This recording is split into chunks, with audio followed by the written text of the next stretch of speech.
Bangladesh army আমাদেরকে ফেরত পাঠালো এই প্রথম ক্যাম্প থেকেই। নিচে বলছিল অনেকেই যেতে দেয় না, তারপরও আমার টিমমেটরা যাবে, তাই সবার ইচ্ছে পূরণ করাতে হচ্ছে এখানে যাওয়া। আমাদেরকে ফিরিয়ে দিল, এখন কোনো অপশন নাই। উনি বলতেছে আমি হয়তো যদি সারিয়ার সামনের ক্যাম্প থেকে যদি আপনাদেরকে ফিরিয়ে দেয় তাহলে আপনাদের কষ্টটা আরও বাড়বে, এদিক থেকে যাওয়ার কোনো অনুমতিই নেই। আমাদেরকে যেতে দিল না, আমরা ব্যাক করতেছি আমাদের আগের রাস্তায়। আল্লাহ ভরসা, আমরা ভাবছিলাম দিক থেকে ভিতরে অনেকক্ষণ যাবত হচ্ছে পাহাড় পাবো, আর এটা পাওয়ারই কথা ছিল, কিন্তু মানা করে দিল, কোনোভাবেই সম্ভব না।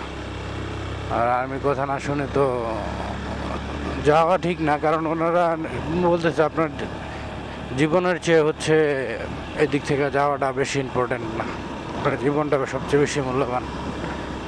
উল্টাপাল্টা আমাদেরকে অনেক কিছু বুঝাইছে, বুঝায় আমাদেরকে ফেরত পাঠাইছে।